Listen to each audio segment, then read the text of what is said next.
ക്ഷാമബത്ത ജീവനക്കാരുടെയും പെൻഷൻകാരുടെയും അവകാശമല്ല. മുഖ്യമന്ത്രി കുടിശ്ശികയായ ക്ഷാമബത്ത അനുവദിക്കണമെന്നാവശ്യപ്പെട്ട് federation of university employees organisations സംസ്ഥാന പ്രസിഡന്റ് എൻ മഹേഷും ഭാരവാഹികളും ഫയൽ ചെയ്ത ഹർജിയാണ് കോടതിയിലുള്ളത്. വ്യാഴാഴ്ച ജസ്റ്റിസ് എൻ നഗരേഷ് ഹർജി പരിഗണിച്ചെങ്കിലും സർക്കാർ അഭിഭാഷകന്റെ അസൗകര്യം കണക്കിലെടുത്ത് ജനുവരി 22 മാറ്റി. ഈ ഹർജിയുടെ ആധാരമായിട്ടുള്ള വിഷയം എന്താണ്? 2023 ജൂലൈ മുതൽ 6 ഗഡുക്കളായി 15% ക്ഷാമബത്തയാണ് ജീവനക്കാർക്ക് കുടിശ്ശികയുള്ളത്. ഈ ക്ഷാമബത്ത ഇങ്ങനെ കുടിശ്ശികയായി കിടക്കുന്നത് മൂലം ജീവനക്കാർക്കും പെൻഷൻകാർക്കും വലിയ തരത്തിലുള്ള സാമ്പത്തിക സമ്മർദ്ദം അനുഭവിക്കേണ്ടി വരുന്നുണ്ട്. അതുകൊണ്ടാണ് ഇവർ കോടതിയെ അഭയം പ്രാപിച്ചത്. ഇനി എന്തുകൊണ്ടാണ് ക്ഷാമബത്ത എന്ന് പറയുന്നത് അവകാശമല്ല എന്ന് ബഹുമാനപ്പെട്ട മുഖ്യമന്ത്രി അഭിപ്രായപ്പെട്ടത്? അദ്ദേഹം പറഞ്ഞത് ഇത് ജീവനക്കാരുടെയും പെൻഷൻകാരുടെയും അവകാശമല്ല, അത് അതാത് കാലഘട്ടങ്ങളിൽ ശമ്പള പരിഷ്കരണവുമായി ബന്ധപ്പെട്ട് ജീവനക്കാരുടെ വരുമാനവുമായി ബന്ധപ്പെട്ട് ഗവൺമെന്റ് എടുക്കുന്ന തീരുമാനം കൊണ്ടാണ് ക്ഷാമബത്ത നൽകുന്നത് എന്നാണ്. ക്ഷാമബത്ത അതായത് ഡിയർനെസ് അലവൻസ്, ആ വാക്കുകളുടെ അർത്ഥം നമുക്കൊന്ന് പരിശോധിക്കാം. അതായത് വിലക്കയറ്റം ഉണ്ടാകുമ്പോൾ ആ വിലക്കയറ്റത്തിനനുസരിച്ച് എന്താണ് സംഭവിക്കുക? നിലവിലിരിക്കുന്ന ശമ്പളത്തിന്റെ പർച്ചേസിംഗ് പവർ, വാങ്ങൽ ശേഷി, വിലക്കയറ്റത്തിന്റെ തോതനുസരിച്ച് വാങ്ങൽ ശേഷി താഴോട്ട് പോകും. അപ്പം ആ വാങ്ങൽ ശേഷി നോർമൽ ആയിട്ടുള്ള ഒരവസ്ഥയിലേക്ക് കൊണ്ടുവരിക, അതിനാണ് ക്ഷാമബത്ത കൊടുക്കുന്നത്. അപ്പോൾ ജീവനക്കാരുടെ വാങ്ങൽ ശേഷി, അവരുടെ ജീവിത നിലവാരം ഒരു നിശ്ചിതമായ മാർഗത്തിലൂടെ, നിശ്ചിതമായ രേഖയിലൂടെ മുൻപോട്ട് പോകണം എന്നുണ്ടെങ്കിൽ ഈ ഡിയർനെസ് അലവൻസ് അഥവാ ക്ഷാമബത്ത അനിവാര്യമാണ്.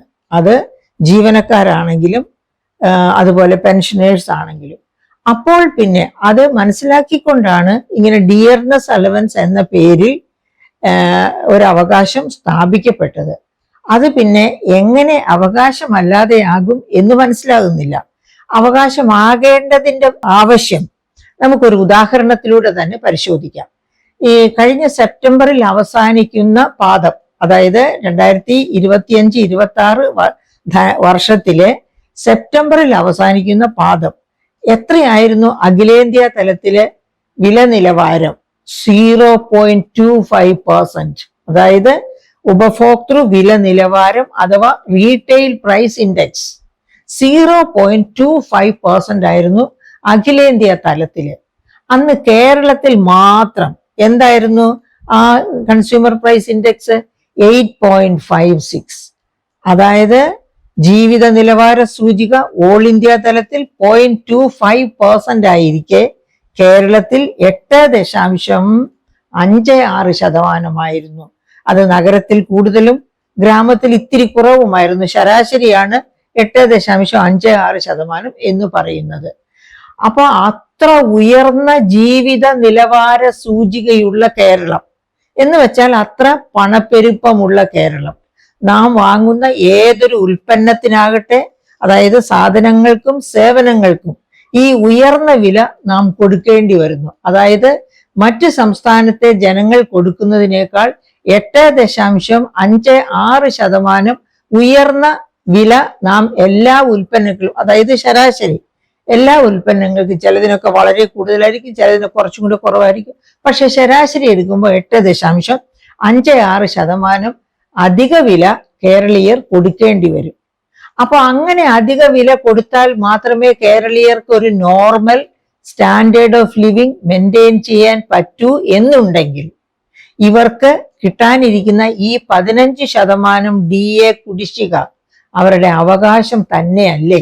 അത് അവകാശമല്ലെന്ന് പറയാൻ എന്ത് അധികാരമാണ് ഗവൺമെന്റിനാണെങ്കിലും ഉള്ളത്? കാരണം ഈ വില കയറ്റത്തിന്റെ കാരണക്കാര് സർക്കാർ ജീവനക്കാരോ പെൻഷൻകാരോ അല്ല. അത് എല്ലാ ഉൽപ്പന്നങ്ങളും നാം കേരളത്തിന് വെളിയിൽ നിന്ന്, അതായത് 80-83% ഉപഭോക്തൃ ഉൽപ്പന്നങ്ങളും നമ്മൾ അന്യ സംസ്ഥാനങ്ങളിൽ നിന്ന് ഇറക്കുമതി ചെയ്യുകയാണ്. അപ്പൊ അന്യ സംസ്ഥാനങ്ങളിൽ 0.25% കൺസ്യൂമർ പ്രൈസ് ഇൻഡെക്സ് നിൽക്കുമ്പോഴും ഇവിടെ എത്തുമ്പോഴേക്കും ആ ഉൽപ്പന്നങ്ങളുടെ ഒക്കെ വില എടുത്തു ചാടുകയാണ്, കുതിച്ചു ചാടുകയാണ്. എന്തുകൊണ്ടാണ് അങ്ങനെ കുതിച്ചു ചാടുന്നത്? അവിടെയാണ് ഗവൺമെന്റിന്റെ കാര്യക്ഷമത ഇല്ലായ്മ നാം മനസ്സിലാക്കേണ്ടത്. സമസ്ത മേഖലകളിലും, ഉദാഹരണം ഇപ്പോ ഈ വ്യാപാരികളുടെ കാര്യം എടുക്കുക. കേരളത്തിലേക്ക് 80%-ലധികം ഉൽപ്പന്നങ്ങളെ ഇറക്കുമതി ചെയ്യുകയാണ് എന്നുള്ള കാരണം കൊണ്ട് തന്നെ എല്ലാ കാലഘട്ടങ്ങളിലും ഒരു മാതിരി സ്കേഴ്സിറ്റി, അതായത് ഇല്ലായ്മ അനുഭവപ്പെടുന്നതിന് വേണ്ടി പൂഴ്ത്തിവയ്പ് അവരുടെ ഒരു തന്ത്രമാണ്. സാധനങ്ങൾ പൂഴ്ത്തിവെച്ച് കുറേശ്ശെ പുറത്തുവിട്ട് അങ്ങനെ ഉയർന്ന വിലയ്ക്ക് വിൽക്കുന്നു. അതായത് അടുത്ത സംസ്ഥാനത്ത് 0.25% ഇൻഫ്ലേഷനേ ഉള്ളൂ എന്ന് വെച്ചാൽ വളരെ താഴ്ന്ന വിലയ്ക്ക് ഈ ഉപഭോക്തൃ ഉൽപ്പന്നങ്ങളെല്ലാം ലഭ്യമാണ്. പക്ഷെ അവ കേരളത്തിൽ വരുമ്പോഴത്തേക്കും എടുത്തു ചാടുകയാണ് 8.56%. എന്ന് വെച്ചാൽ പൂഴ്ത്തിവയ്പ്, കൈക്കൂലി, അങ്ങനെ നിരവധിയായ തിന്മകൾ കാരണം ആണ് ഇത് ഉപഭോക്താക്കളുടെ കൈകളിൽ എത്തുമ്പോഴേക്കും ഓരോ ഉൽപ്പന്നത്തിനും ഓരോ സേവനത്തിനും ഇത്രയധികം ഉയർന്ന വില കൊടുക്കേണ്ടി വരുന്നത്. അത് ഗവൺമെന്റിന്റെ കാര്യക്ഷമത ഇല്ലായ്മയാണ്. അതുകൊണ്ട് തന്നെ ഇത് ഗവൺമെന്റിന്റെ തെറ്റുകൊണ്ട്, കാര്യക്ഷമത ഇല്ലായ്മ കൊണ്ട് വരുന്ന വിലക്കയറ്റം എന്തുകൊണ്ട് സാധാരണക്കാരായ, അതായത് സർക്കാർ ജീവനക്കാരുടെയും പെൻഷൻകാരുടെയും അവകാശങ്ങളെ നിഷേധിക്കാൻ അതുകൊണ്ട് തന്നെ ഗവൺമെന്റിന് യാതൊരു തരത്തിലും അവകാശമില്ല. അതുകൊണ്ട് അപ്പോൾ ഇത് സർക്കാർ ജീവനക്കാരുടെ, അതായത് 5 വർഷം കൂടുമ്പോൾ ശമ്പളം പരിഷ്കരിച്ചു കൊടുക്കുക, ഞാൻ അതിനോട് എതിർപ്പ് രേഖപ്പെടുത്തുകയാണ്. എന്തുകൊണ്ടാണ് എതിർപ്പ് രേഖപ്പെടുത്തുന്നത്? എല്ലാ ശമ്പള കമ്മീഷൻസും റെക്കമെൻഡ് ചെയ്തിട്ടുണ്ട് 10 വർഷത്തിലൊരിക്കൽ ശമ്പള പരിഷ്കരണം മതി എന്ന്. അതായത് ഓൾ ഇന്ത്യ തലത്തിൽ മറ്റ് സംസ്ഥാനങ്ങളിലൊക്കെ 10 വർഷത്തിലൊരിക്കലാണ് ശമ്പള പരിഷ്കരണം. പിന്നെ എന്തുകൊണ്ട് കേരളത്തിൽ മാത്രം 5 വർഷത്തിലൊരിക്കൽ ശമ്പള പരിഷ്കരണം വേണം? 10 വർഷത്തിലൊരിക്കൽ ശമ്പള പരിഷ്കരണം എന്ന രീതി മറ്റ് സംസ്ഥാനങ്ങളെ പോലെ ഫോളോ ചെയ്താൽ തന്നെ നമ്മുടെ കേരളത്തിന്റെ ധനപ്രതിസന്ധിയെ വളരെ എളുപ്പം നമുക്ക് മറികടക്കാൻ കഴിയും. ആ ധനപ്രതിസന്ധി മറികടന്ന് കഴിഞ്ഞാൽ മാത്രമേ നമ്മുടെ ഇൻഫ്രാസ്ട്രക്ചർ വികസനം, നമ്മുടെ സോഷ്യൽ ഇൻഫ്രാസ്ട്രക്ചറിന്റെയും ഫിസിക്കൽ ഇൻഫ്രാസ്ട്രക്ചറിന്റെയും വികസനം എളുപ്പത്തിലാകൂ. കാരണം അപ്പോൾ നമുക്ക് കടം കൊള്ളുന്നത് കുറച്ചുകൊണ്ട് റവന്യൂ വരുമാനത്തിൽ നിന്ന് തന്നെ മിച്ചമെടുത്ത് ഈ പറയപ്പെട്ട ഇൻഫ്രാസ്ട്രക്ചേഴ്സിലൊക്കെ വിനിയോഗിക്കാൻ കഴിയും. ഇപ്പൊ ഉദാഹരണത്തിന് നമ്മുടെ ആരോഗ്യ മേഖല തന്നെ എടുക്കുക. കഴിഞ്ഞ വർഷം, അതായത് 2017 കേന്ദ്ര ഗവൺമെന്റ് കൊണ്ടുവന്ന ആരോഗ്യ നയത്തിൽ ആവശ്യപ്പെടുന്നത് സംസ്ഥാനങ്ങൾ അവരുടെ ആഭ്യന്തര മൊത്ത വരുമാനത്തിന്റെ 8% ആരോഗ്യ മേഖലയിൽ ചെലവഴിക്കണമെന്നാണ്. കേരളത്തിലെ കഴിഞ്ഞ ബജറ്റ് എടുത്തു നോക്കൂ, 0.74% ആണ് ആരോഗ്യ മേഖലയ്ക്ക് വേണ്ടി ബജറ്റിൽ നിന്ന് ബാക്കി വെച്ചിരിക്കുന്നത്. അതായത് ആഭ്യന്തര മൊത്ത വരുമാനത്തിന്റെ 0.74% ആണ് നമ്മൾ ഇതിനു വേണ്ടി ചെലവഴിച്ചിരിക്കുന്നത്.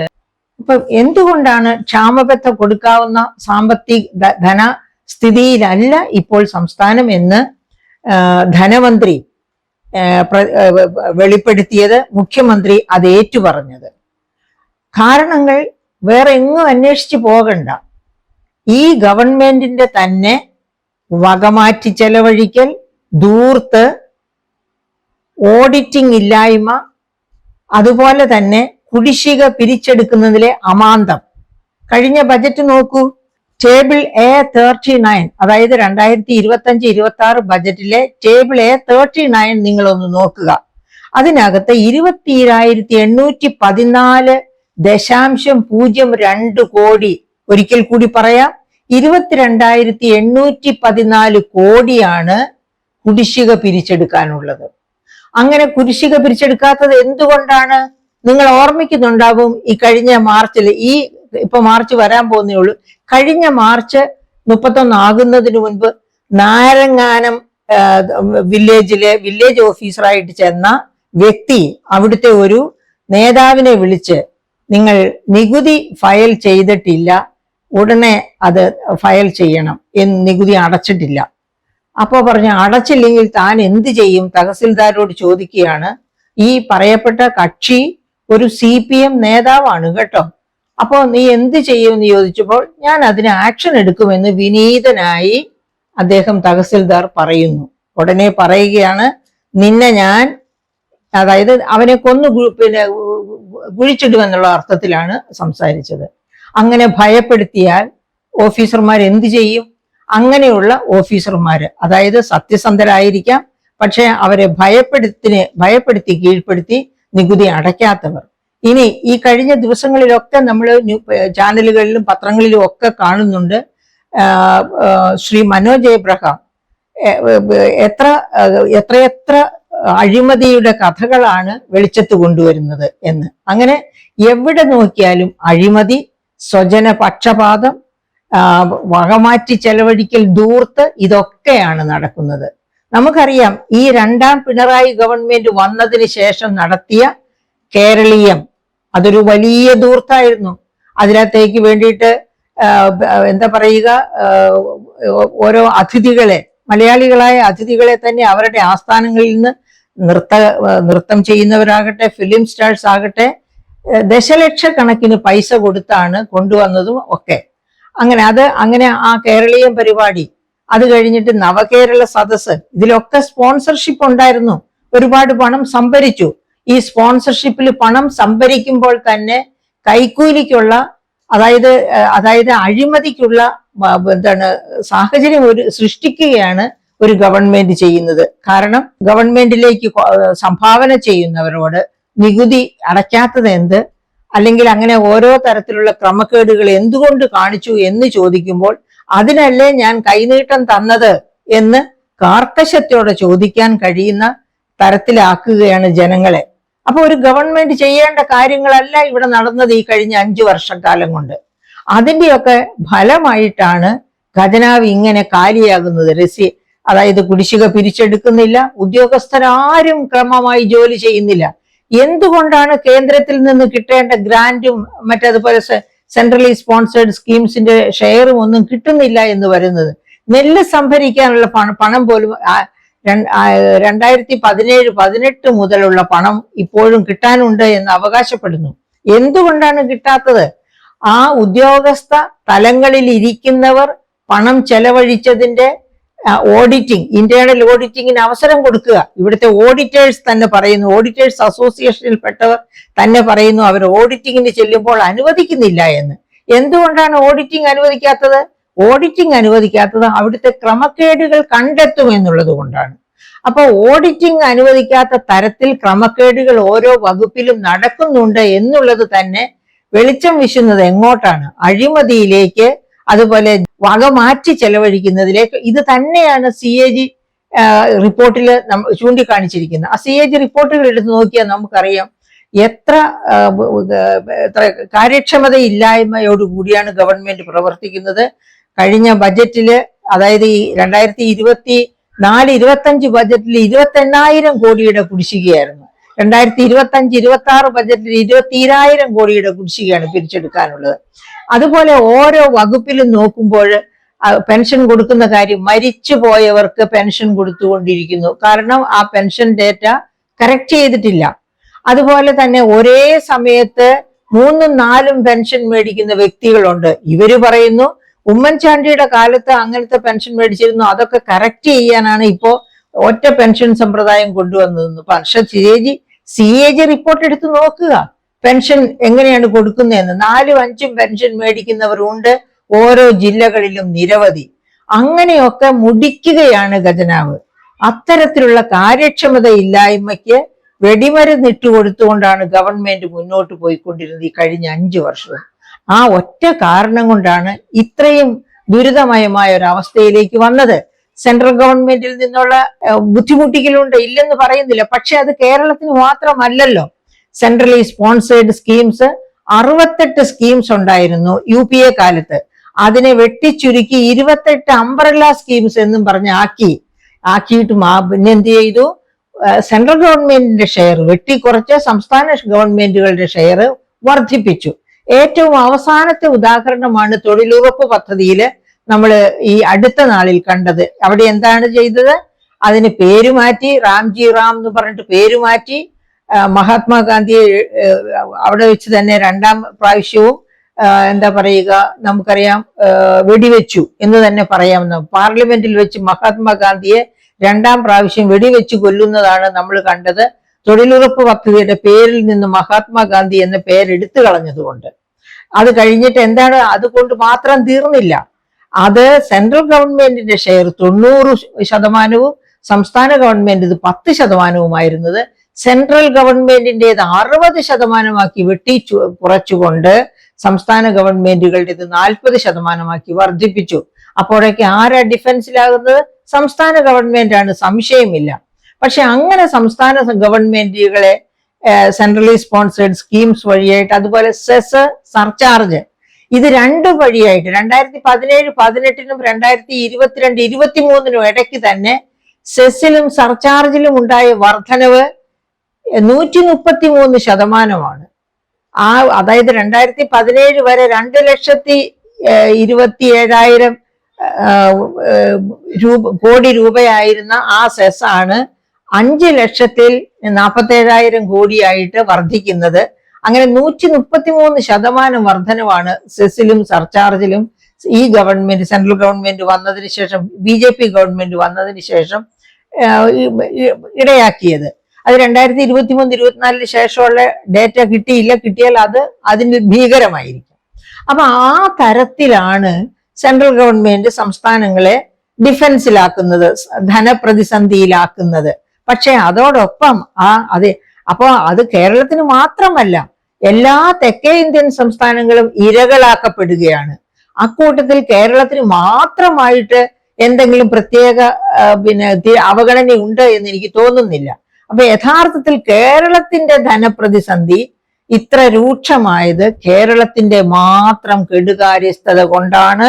കേരളം അഴിമതിയിൽ കുളിച്ചു നിൽക്കുകയാണ്. അതായത് സെക്രട്ടേറിയറ്റിൽ എന്ത് നടക്കുന്നു എന്നാരും ശ്രദ്ധിക്കുന്നില്ല. ഈ പ്രാവശ്യം തന്നെ നോക്കൂ, സ്വർണത്തിന്റെ വില നമുക്കറിയാം 1,00,000-ന് മുകളിലേക്ക് കടന്നുപോയി. ഇവിടെയാണ്, കേരളമാണ് ഏറ്റവും കൂടുതൽ സ്വർണം, അതായത് ഇന്ത്യയിൽ വിൽക്കപ്പെടുന്ന സ്വർണത്തിന്റെ 20% വിറ്റഴിക്കപ്പെടുന്നത് കേരളത്തിലാണ് എന്ന് വേൾഡ് ഗോൾഡ് കൗൺസിൽ തന്നെയാണ് ഉറപ്പിച്ചു പറയുന്നത്. അങ്ങനെയുള്ള കേരളത്തിലെ ഈ വർഷം ഒരു 40,000 കോടിയിലധികം ഖജനാവിലേക്ക് വരേണ്ടതാണ് സ്വർണത്തിന്റെ വിൽപ്പനയിലൂടെ GST വഴിയായിട്ട്. പക്ഷേ എത്ര വന്നു? 1000 കോടിയിൽ താഴെയാണോ വന്നത്? ആ കമ്മോഡിറ്റി വൈസ് ടാക്സേഷൻ ഒന്ന് പരിശോധിച്ചാൽ മാത്രമേ അത് മനസ്സിലാക്കാൻ പറ്റുകയുള്ളൂ. സാധാരണ 500, 600, 700 കോടിയൊക്കെയാണ് വരാറുള്ളത്. എത്ര തോതി ഇതുപോലെ 20% സ്വർണം വിറ്റഴിക്കപ്പെടുന്ന കേരളത്തിൽ. അപ്പൊ അവിടെയെല്ലാം മുഴുവനും സ്വർണം ടാക്സ് ഇവേഷൻ ആണ് നടക്കുന്നത്. ആ ടാക്സ് ഇവേഷൻ കണ്ടെത്താൻ എന്താണ് ശ്രമം നടത്താത്തത്? ഉദാഹരണത്തിന് 1 വർഷം മുൻപാണ് തോറ ദെൽ ഓറെ എന്തായിരുന്നു? ഒരു സ്വർണ്ണ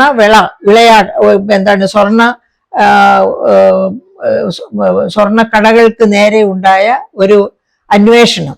ആ അന്വേഷണം ഒരു ഒറ്റ രാത്രി കൊണ്ട് 700-ലധികം ഉദ്യോഗസ്ഥർ ചേർന്ന് കമേഴ്ഷ്യൽ ഇന്റലിജൻസിന്റെ മേധാവിയുടെ കീഴില് ഒറ്റ രാത്രി കൊണ്ട് ഒരു തൃശ്ശൂരിലുള്ള ഒരൊറ്റ സ്വർണ്ണക്കടയിൽ നിന്ന് തന്നെ 104 കിലോ സ്വർണം രേഖകളില്ലാത്തത് കണ്ടെടുത്തു. ആ സ്വർണം ഇപ്പോ 104 കിലോ സ്വർണം ഉണ്ടെങ്കിൽ എത്ര കോടിയായി അതിന്റെ രൂപ വിലയെന്നൊന്ന് ആലോചിച്ച് നോക്കൂ. ഇവിടെയുള്ള എല്ലാ സ്വർണ്ണക്കടകളും ഇതിൽ വിരുദ്ധുള്ളവരാണ്. എന്നിട്ട് എന്തുകൊണ്ട് ആ ഒറ്റ സ്വർണ്ണക്കടയിൽ മാത്രം പരിശോധന നടത്തി ആ പരിശോധന നിർത്തി? അപ്പൊ അവരെ ചങ്ങലക്കിട്ട്, കമേഴ്ഷ്യൽ ഇന്റലിജൻസിനെ ചങ്ങലക്കിട്ടിട്ടുണ്ടാകും തൽപര കക്ഷികൾ ഗവൺമെന്റിൽ. ഇതൊക്കെയാണ് ഇവിടെ നടന്നുകൊണ്ടിരിക്കുന്നത്. എന്നിട്ടാണ് ഈ ക്ഷാമബത്ത കൊടുക്കാൻ പറ്റാത്ത ഒരവസ്ഥയിലാണ് സംസ്ഥാന ഗവൺമെന്റ് എത്തിപ്പറ്റിയിരിക്കുന്നത് എന്ന് കോടതിക്ക് മുൻപിൽ വ്യാഖ്യാനിക്കാൻ പോകുന്നത്. അതാണ് ഏറ്റവും വലിയ, അതായത് ഗവൺമെന്റിന്റെ ഏറ്റവും നാണം കെട്ട രീതി എന്ന് വേണം മനസ്സിലാക്കാൻ. അതായത് സ്വന്തം കാര്യക്ഷമതയില്ലായ്മ, സ്വന്തം പിടിപ്പുകേട്, അത് കേന്ദ്രം അവഗണിക്കുന്നു എന്നാ പറയുന്നത്. മറ്റ് സംസ്ഥാനങ്ങൾക്കുണ്ട്. ഈ എല്ലാ സദേൺ സ്റ്റേറ്റ്സിനെയും കേന്ദ്ര ഗവൺമെന്റിന്റെ നയങ്ങൾ ഒരുപോലെ ബുദ്ധിമുട്ടിക്കുന്നുണ്ട്. പക്ഷെ കേരളത്തിൽ മാത്രമല്ലേ ഫിസ്ക്കൽ ക്രൈസിസ്, ധനപ്രതിസന്ധി ഉള്ളൂ. അപ്പോ പിന്നെ കേരളത്തിന് എങ്ങനെ ഇത് പറഞ്ഞ് കോടതിയുടെ മുൻപിലാകട്ടെ പൊതുജനത്തിന്റെ മുൻപിലാകട്ടെ തല ഉയർത്തി നിൽക്കാൻ എങ്ങനെ കഴിയും? അതുകൊണ്ടല്ലേ ഈ ഒരു പ്രാവശ്യം സുപ്രീം കോടതി വരെ പോയതാ. എന്നിട്ട് പോയതിന്റെ പ്രയോജനം ഒന്നും കിട്ടിയില്ല. അപ്പൊ വീണ്ടും ഒരിക്കൽ കൂടി കോടതിയിൽ പോയി പരാജയപ്പെടാമെന്ന് വിചാരിക്കുകയാണ്. അതൊക്കെ പോകട്ടെ, ഈ DA ഗഡുക്കൾ ഒരു പ്രശ്നവുമില്ലാതെ ഈ ഗവൺമെന്റിന്റെ പീരീഡിൽ തന്നെ കൊടുത്തു തീർക്കുമെന്ന് വാഗ്ദാനം ചെയ്തിരുന്നു ഈ തദ്ദേശ സ്വയംഭരണ ഇലക്ഷൻസിന് മുമ്പ്. അപ്പൊ അത് കൊടുക്കാൻ പറ്റിയില്ല. കാരണം 10,000 കോടിയാണ് ക്ഷേമ പെൻഷൻ പ്രഖ്യാപിച്ചതും കൊടുത്തതും. അപ്പൊ ഈ ക്ഷേമ പെൻഷൻ പ്രഖ്യാപിക്കുകയും കൊടുക്കുകയും ചെയ്തപ്പോൾ നാം ഒരു കാര്യം ഓർക്കണം. 1000 രൂപ വെച്ച് 35 വയസ്സിനും 60 വയസ്സിനും ഇടയ്ക്കുള്ള സ്ത്രീകൾക്ക് പാരിതോഷികം, അതായത് മന്ത്ലി ആയിട്ട് കൊടുക്കാമെന്ന് പറഞ്ഞു കൊടുക്കുകയും ചെയ്തു. എന്തുകൊണ്ട് പുരുഷന്മാർക്ക് കൊടുത്തില്ല? ഈ 35 വയസ്സിനും 60 വയസ്സിനും ഇടയിലുള്ള സ്ത്രീകൾക്കുള്ള അതേ അവകാശം പുരുഷന്മാർക്കുമില്ലേ? ഇവിടുത്തെ ഖജനാവിലെ പണം എവിടെ നിന്ന് കൊണ്ടുവരുന്നതാണ്? ജനങ്ങളുടെ നികുതിയേതര വരുമാനത്തിൽ സംഭാവനയിൽ നിന്നാണ് ഖജനാവ് നിറയുന്നതോ നിറയാതിരിക്കുന്നതുമോ? അപ്പൊ അതെടുത്ത് ക്ഷേമ പദ്ധതികൾക്ക്, ക്ഷേമ പെൻഷൻ എന്ന് പറഞ്ഞ സ്ത്രീകൾക്ക് കൊടുക്കുക. 35 വയസ്സിനും 60, അവർക്ക് എന്തുകൊണ്ട് ജോലി ചെയ്ത് ജീവിച്ചുകൂടാ? അതേ സമയത്ത് 60 വയസ്സിന് മുകളിലുള്ളവരുടെ പെൻഷൻ വർദ്ധിപ്പിച്ചതിൽ തെറ്റില്ല, അത് ആവശ്യമുള്ള കാര്യമായിരുന്നു. പക്ഷേ അതിന് താഴെയുള്ളവരെ ജോലി ചെയ്യുന്നതിൽ നിരുത്സാഹപ്പെടുത്തുക. അങ്ങനെ വീട്ടിലിരിക്കുമ്പോൾ ഇഷ്ടം പോലെ 35 കിലോ അരി ഫുഡ് സെക്യൂരിറ്റി ആക്ട് പ്രകാരം കിട്ടും. അങ്ങനെ എല്ലാ സൗകര്യങ്ങളും കിട്ടുന്നു. 1000 രൂപയും വട്ടച്ചെലവിന് കിട്ടുന്നു. പിന്നെ അവരെന്തിനാ ജോലിക്ക് പോകുന്നത്? ഒരു ജോലിയും ചെയ്യില്ല. അതുകൊണ്ടാണല്ലോ 40 ലക്ഷത്തിലധികം തൊഴിലാളികൾ, അന്യസംസ്ഥാന തൊഴിലാളികൾ ഇവിടെ വന്ന് ഈ കാണാവുന്ന തരത്തിലുള്ള സൗജന്യങ്ങളൊക്കെ, ഉയർന്ന വേതനവും മറ്റ് ജീവിത സൗകര്യങ്ങളും ഒക്കെ പോകുന്നത്. ഈ അന്യസംസ്ഥാന തൊഴിലാളികളുടെ വിളയാട്ടം കൊണ്ട്, സാന്നിധ്യം കൊണ്ട് കൂടിയാണ് ഓൾ ഇന്ത്യ തലത്തിൽ 0.25% ആയിട്ട് ഇപ്പൊ അത് 0.73 ഉയർന്നിട്ടുണ്ട് ഈ ടേമില്, അതായത് ഉപഭോക്തൃ വില നിലവാരം. അപ്പൊ ആ ഉപഭോക്തൃ വില നിലവാരം 0.25% ഓൾ ഇന്ത്യ തലത്തിൽ നിൽക്കെ കേരളത്തിൽ മാത്രം 8.56 ആകാൻ ഒരു പ്രധാനപ്പെട്ട കാരണം കൂടി 40 ലക്ഷത്തിലേറെ ഉള്ള അന്യസംസ്ഥാന തൊഴിലാളികളുടെ സാന്നിധ്യമാണ്. അപ്പൊ ഇതൊക്കെ കണക്കിലെടുക്കുമ്പോൾ ഒരു കാരണവശാലും ഈ ക്ഷേമ പെൻഷൻ അവകാശമല്ലാതാകുന്നില്ല. അതായത് ക്ഷാമബത്ത, തീർച്ചയായിട്ടും ക്ഷാമബത്ത, ക്ഷേമ പെൻഷൻ അല്ല, ക്ഷാമബത്തയുടെ 15 ഗഡുക്കൾ കൊടുക്കാനുള്ളത് ജീവനക്കാരുടെയും പെൻഷൻകാരുടെയും അവകാശം തന്നെയാണ്. അതേ സമയത്ത് ഒരു സർക്കാരിനെ സേവിക്കുക എന്ന രീതിയിൽ വന്നിരിക്കുന്ന സർക്കാർ ജീവനക്കാർ എല്ലാ 5 വർഷവും ശമ്പള പരിഷ്കരണം നടത്തണമെന്ന് വാശി പിടിക്കുന്നത് അങ്ങേ അറ്റം നിരുത്തരവാദപരമാണ്.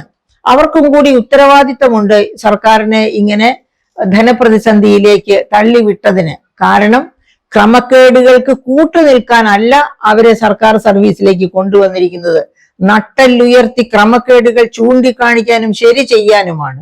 അങ്ങനെ ശരി ചെയ്യാത്ത ഏതെങ്കിലും ഒരു ജീവനക്കാരനും എല്ലാ 5 അങ്ങനെ ശരി ചെയ്യുന്ന ജീവനക്കാര് ധനപ്രതിസന്ധി ഇത്ര രൂക്ഷമായിരിക്കെ ഞങ്ങൾക്ക് വീണ്ടും ശമ്പള പരിഷ്കരണം 5 വർഷത്തിൽ വേണമെന്ന് പറഞ്ഞ് മുറവിളി കൂട്ടില്ല. ഇവിടെ നടപ്പാക്കിയ എല്ലാ ശമ്പള പരിഷ്കാര കമ്മീഷൻസും റെക്കമെൻഡ് ചെയ്തിരിക്കുന്നത് മറ്റ് സംസ്ഥാനങ്ങളിലെ പോലെ 10 വർഷത്തിൽ ഒരിക്കൽ മതി ശമ്പള പരിഷ്കരണം. അങ്ങനെയാണെങ്കിൽ നമ്മുടെ ധനപ്രതിസന്ധിയിൽ നിന്ന് നമുക്ക് കരകയറാൻ പറ്റും എന്നാണ്. അത് മനസ്സിലാക്കിക്കൊണ്ട് ജീവനക്കാര് എന്താണ് അതിന്റെ യുക്തി? 10 വർഷം കൊണ്ടായാൽ ധനപ്രതിസന്ധിയെ ഓവർകം ചെയ്യാൻ പറ്റും, 5 വർഷമായാൽ പറ്റില്ല. അതിന്റെ യുക്തി എന്താണ് എന്ന് ജീവനക്കാർ അവരുടെ സംഘടന വഴിയായിട്ട് തന്നെ പഠിക്കണം. അങ്ങനെ പഠിക്കുമ്പോൾ അവർക്ക് ബുദ്ധിമുട്ടുണ്ടെങ്കിൽ അവർ എന്നെ വിളിക്കട്ടെ, ഞാൻ പറഞ്ഞു കൊടുക്കാം അതിന്റെ യുക്തി എന്താണെന്ന്. അപ്പൊ അങ്ങനെ ഗവൺമെന്റ് ഈ 5 വർഷ ശമ്പള പരിഷ്കരണത്തിന് വേണ്ടി മുട്ടുമടക്കുന്നതല്ല ശരി. അതേ സമയത്ത് അതിന്റെ ഗുണഭോക്താവാ ഞാനും. 5 വർഷത്തിൽ ശമ്പള പരിഷ്കരണവും നടത്തിയാൽ പെൻഷൻ പരിഷ്കരണവും നടക്കും, എനിക്കും അതിന്റെ പ്രയോജനം കിട്ടും. പക്ഷെ ഞാൻ പറയുകയാണ്, അതിനല്ല ഞാൻ പ്രയോറിറ്റി കൊടുക്കുന്നത്. ഞാൻ അതിന് പ്രയോറിറ്റി കൊടുക്കുന്നില്ല. അതായത് നമ്മുടെ സംസ്ഥാനം ഏതെങ്കിലും തരത്തിൽ ധനപ്രതിസന്ധിയിലായിരിക്കുമ്പോൾ ഒരു തരത്തിൽ അല്ലെങ്കിൽ മറ്റൊരു തരത്തിൽ നാം എല്ലാം അതിന്റെ കൂട്ടുത്തരവാദികളാണ്. അപ്പൊ ആ കൂട്ടുത്തരവാദിത്തത്തിൽ നിന്ന് നമുക്ക് ആർക്കും ഒഴിഞ്ഞു മാറാൻ പറ്റില്ല. അതുകൊണ്ട് തന്നെ ശമ്പള പരിഷ്കരണം 10 വർഷമാക്കി മാറ്റട്ടെ. ധനപ്രതിസന്ധിയിൽ നിന്ന് ഏത് ഗവൺമെന്റും, അതിപ്പോ LDF ഗവൺമെന്റ്, അടുത്തു വരുന്ന ഗവൺമെന്റ് ഏതാകട്ടെ, ആ ഗവൺമെന്റും ധനപ്രതിസന്ധിയിൽ വീഴാൻ പാടില്ല. അപ്പൊ അവർക്ക് ആ ഗവൺമെന്റിന് സ്വന്തം കാലിൽ നിന്ന് കർമ്മ പദ്ധതികളിലൂടെ മുന്നോട്ട് പോകാൻ കഴിയണമെങ്കിൽ ഈ ധനപ്രതിസന്ധിക്ക് അറുതി വരുത്തിയേ പറ്റൂ. അത് എവിടെയൊക്കെയാണ് കറക്ഷൻസ് വേണ്ടത് അവിടെയൊക്കെ കറക്ഷൻസ് വരുത്തണം. ഒന്നാമതായി കറക്ഷൻ വേണ്ടത് ഈ പറയപ്പെട്ട ശമ്പള പരിഷ്കരണത്തിൽ തന്നെ. കാരണം നമ്മുടെ റവന്യൂ വരുമാനം മുഴുവൻ വലിയ ഭാഗവും റവന്യൂ ചെലവിനായിട്ട് പോവുകയാണ്. അതായത് റവന്യൂ ചെലവിനായിട്ട് വലിയ ഭാഗമല്ല, നമ്മുടെ റവന്യൂ വരുമാനം മുഴുവൻ ചെലവഴിച്ചാലും റവന്യൂ ചെലവുകൾക്ക് തികയുന്നില്ല. അതുകൊണ്ടാണല്ലോ റവന്യൂ ഡെഫിസിറ്റ് അഥവാ റവന്യൂ കമ്മി ഉള്ളത്. അപ്പൊ ആ റവന്യൂ കമ്മി ഇല്ലാതാകും ഈ ശമ്പള പരിഷ്കരണം 10 വർഷത്തിൽ ഒരിക്കലാക്കുകയാണെങ്കിൽ. റവന്യൂ കമ്മി ഇല്ലാതായാൽ ക്രമേണ ധനക്കമ്മിയെയും നമുക്ക് ഓവർകം ചെയ്യാൻ കഴിയും. അപ്പൊ അതുകൊണ്ട് സർക്കാർ 5 വർഷമാകുമ്പോൾ ഏത് സർക്കാരാണെങ്കിലും ഉടനെ ശമ്പള പരിഷ്കരണത്തിന് തീരുമാനം എടുക്കും. എന്തുകൊണ്ടാണ്? എല്ലാ 5 വർഷവും ഈ പറയപ്പെട്ടതുപോലെ ഇലക്ഷൻ വരുന്നത് കൊണ്ട്. ഇപ്പോ ശമ്പള പരിഷ്കരണം നടത്തി കൊടുത്താൽ വോട്ടെല്ലാം ഞങ്ങൾക്ക് വരും എന്ന ധാരണയിലാണ് ഓരോ ഗവൺമെന്റും ശമ്പള പരിഷ്കരണത്തിന് തീരുമാനമെടുക്കുന്നത്. അത് തന്നെയാണ് ഈ ഗവൺമെന്റ് തീരുമാനിക്കാൻ പോകുന്നത് ഒട്ടും താമസിയാതെ. പക്ഷെ അതിന്റെ ഫലം അനുഭവിക്കേണ്ടി വരുന്നത് ഇനി വരുന്ന ഗവൺമെന്റ് ആയിരിക്കും. ഈ ഗവൺമെന്റിന് ശമ്പള പരിഷ്കരണത്തിനുള്ള ബില്ലൊക്കെ പാസ്സാക്കി, നിയമമൊക്കെ പാസ്സാക്കി ഇറങ്ങിപ്പോയി കഴിഞ്ഞിട്ട് ഇനി വരുന്ന ഗവൺമെന്റ് ആണ് കൈകാലിട്ടടിക്കേണ്ട ഒരവസ്ഥയിലേക്ക് വരിക. അങ്ങനെ ആക്കി തീർക്കാതെ ഈ ശമ്പള പരിഷ്കരണം 10 വർഷത്തിലൊരിക്കൽ എന്നുള്ള തീരുമാനം അസംബ്ലിയിൽ എടുത്തുകൊണ്ട് ക്ഷാമബത്ത കൊടുക്കാനുള്ളത് എത്രയും വേഗം കൊടുത്തു തീർക്കുക. അങ്ങനെ കൊടുത്തു തീർത്ത് ഇറങ്ങിപ്പോകാൻ, അതായത് മാന്യമായിട്ട് ഇറങ്ങിപ്പോകാൻ ഗവൺമെന്റ് ശ്രമിക്കുകയാണ് ചെയ്യേണ്ടത്. ക്ഷാമബത്ത ജീവനക്കാരുടെ അവകാശമാണ്. കാരണം അവരുടെ പർച്ചേസിംഗ് പവർ, അവരുടെ വരുമാനത്തിന്റെ പർച്ചേസിംഗ് പവർ നിലനിർത്താനുള്ള ഉപാധിയാണ് ക്ഷാമബത്ത.